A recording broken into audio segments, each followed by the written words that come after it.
how our time zones works on a flat plane Earth. All flat earthers already know that our sun is local and close. So more on, we describe it as a spotlight, a local light that doesn't light up the whole circle. And you can actually see it by the rays of our sun. It can be seen through clouds and also at the beach, or we describe it as a torch. Our sun travels on a circuit above flat Earth in 24 hours. So each hour equals to one time zone. The hour hand is the sun on its circuit. Our stars count the years, the moon counts the months, our sun counts the hours of the day. We have 24 time zones around North Pole. The more you go to its longitude, the numbers expands of distance. So there are probably 38 time zones. That's why sea cables from Australia to South America and even Africa will never be shown on a globe Earth because of the distance of the tree.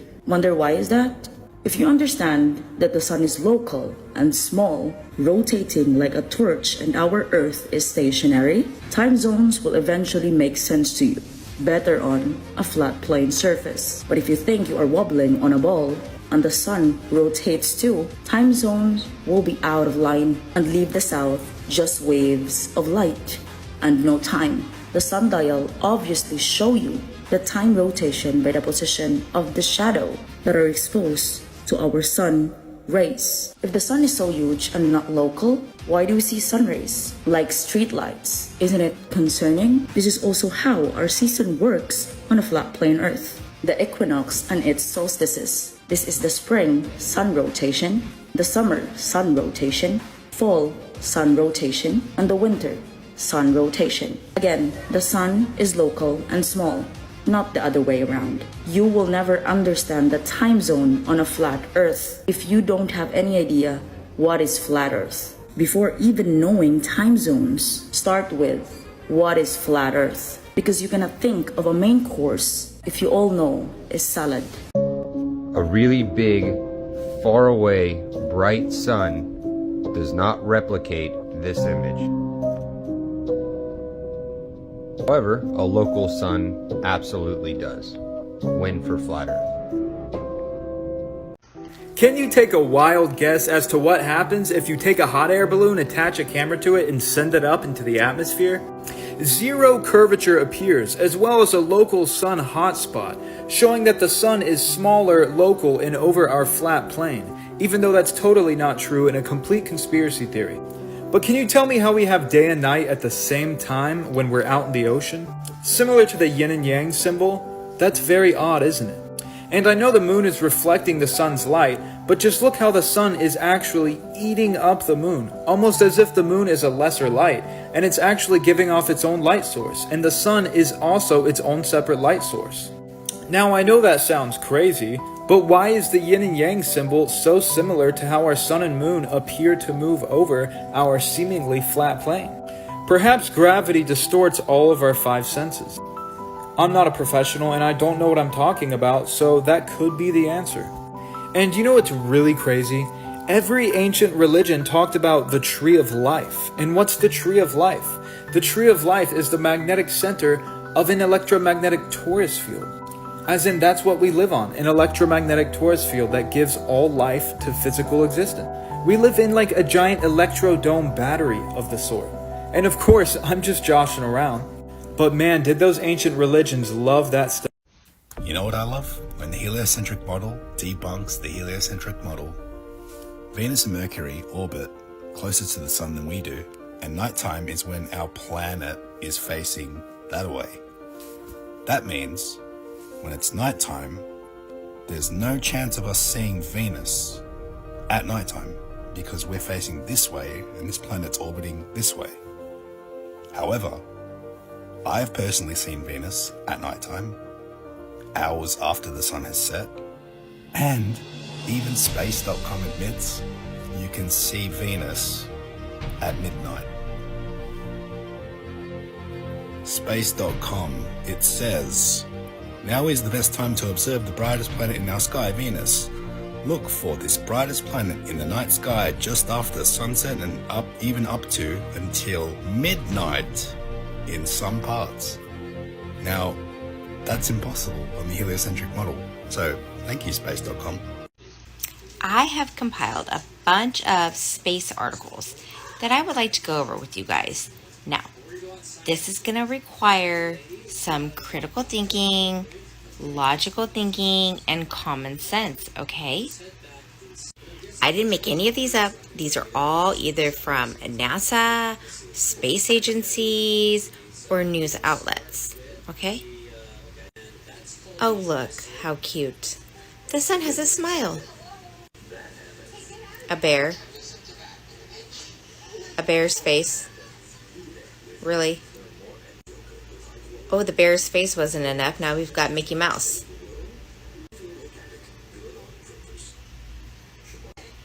I like how they are catering to the Star Trek people.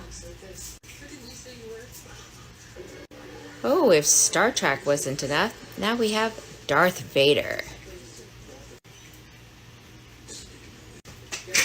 Yay, we're rich. Uranus and Neptune has diamond rain?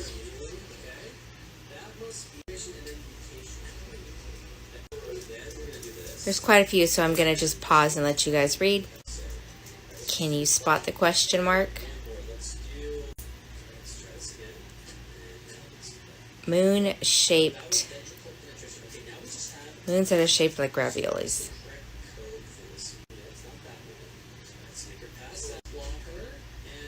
This is quite comical.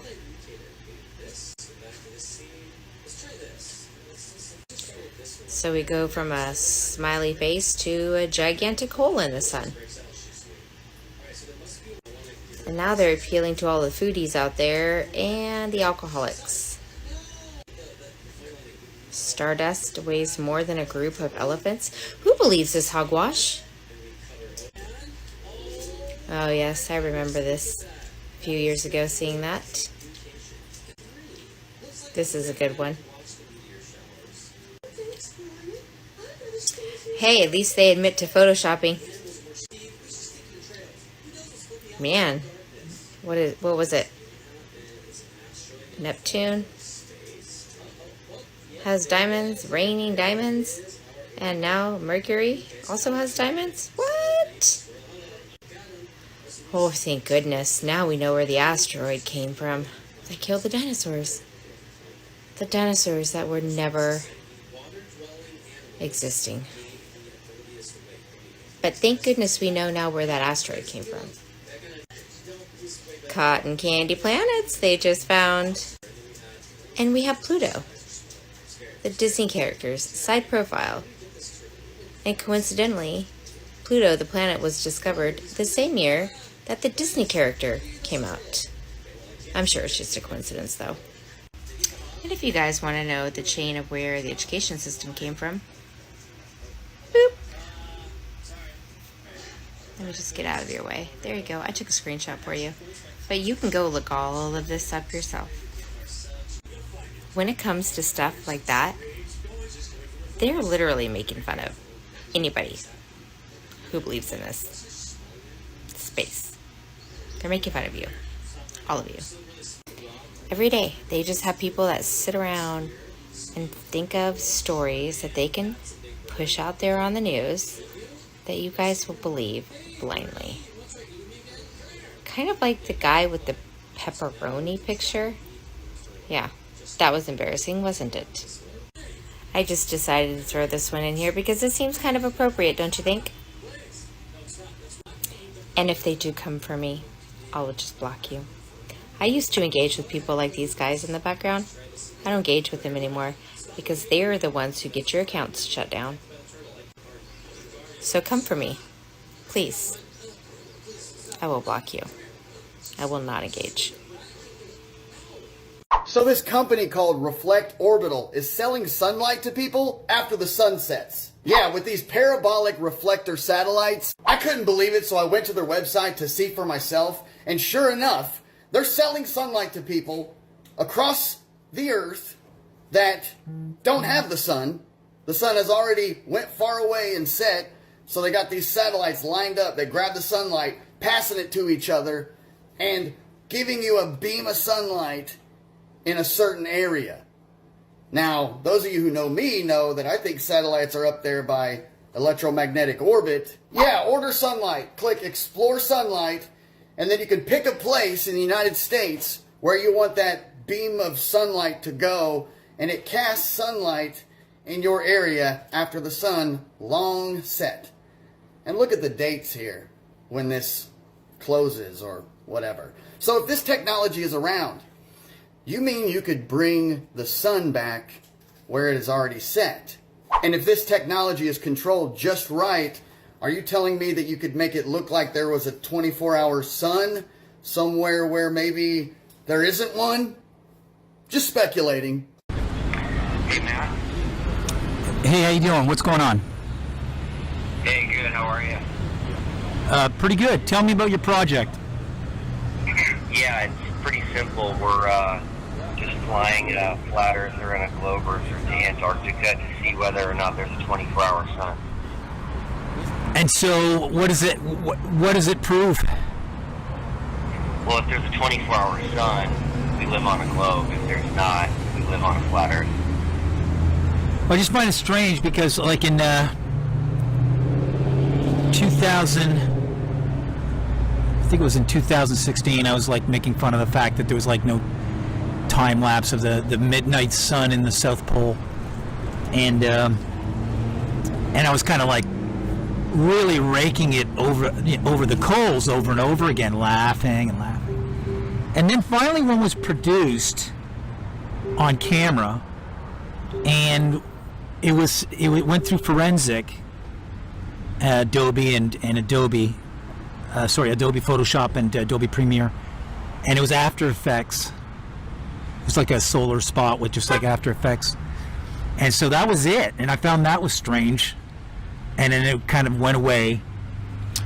And then now, just recently, they said that the temperature in Antarctica is 50 degrees warmer than normal. Now I'm going to repeat that. That's 50. Now, I don't know if that's Celsius, which is a lot, or even Fahrenheit, but that is an incredible increase in warmth during the Antarctic's summer, and controlling the sky above, and doing all sorts of things with the weather. And you know, John Glenn came out like just a couple months ago. He said, a lot of people don't know this, but NASA's a climate agency. He just outright said it. Okay? Not like a space agency. He's talking about the space above your head. That's the weather. And so if you if you make a sun simulator, I mean, the liability of putting up a bunch of, like a magnifying glass up in the air, and let's say it's not a globe, and it's a lot closer to that source of heat, and you put something up there like China is putting up there or put up there, and you need to test it out, and you're going to put it over Berlin or Beijing. I mean, that's very risky. But they both have slices in Antarctica, and it just got 50 degrees warmer. So are they testing it out there? So you're going to run into that. And the ultimate goal of this whole thing was, the scientific method is not applied with space. Not everybody can do the measurement of seeing it's a globe. Like, we can't all go up, and they keep faking they're going to bring us up with space travel. It never happens. It goes in 10 to 15 year cycles of hype leading up to, oh, well, only this height, and not everybody. Like, where the two people that just built fake suns are like testing their sun because of the liability of cooking people. I mean, it's 50 degrees warmer. Where do you think those artificial suns are now? And on top of it, why would they make an artificial sun? Oh, well, let's melt the Antarctic and start mining it. So, I mean, I guess my point being here is either, or it's always one or two, and we got to believe them, and it's hierarchical. Scientific method is not hierarchical. Anybody can repeat the experiment. And you're kind of asking me and everyone in the world to just believe your camera on that thing with China and Russia and Germany putting up, artificial suns now, and it's 50 degrees warmer, and we're just supposed to go, oh, that's global warming, and there's the sun. But there's never been one before, but these two guys went out there and got it. It's kind of like They'll never take away Nixon calling the moon. But at the same time, it's just so it just won't go away, man. It's just like if the genie's not going back in the bottle with just a picture of a sun, especially with Jaron after Behind the Curve and all that. It's just not. It might even continue it, and then they'll go into the sun, so the artificial sun, and it could very well be that. I mean, you know, you've seen some of these latex masks that they put on these days. I mean, come on. They're at a point right now where I never thought photo or painting, fake or real, would be the do or die of humanity. Well, if we don't get a handle on what's a fraud, and what's a lie, and what's fake, we are doomsday. We are doomed. We're doomed to doomsday. And there seems to be an effort to rewrite that Bible and rewrite our society, and it's not working, and it's a racket. It's not true that lab-grown butter is going to save the environment with a low carbon footprint. They got a whole lab running on electricity and getting synthetic molecules. It's all a lie, and it's going to get worse. It came in the mail, and y'all are opening it with me. Ooh. Smell it. Woo!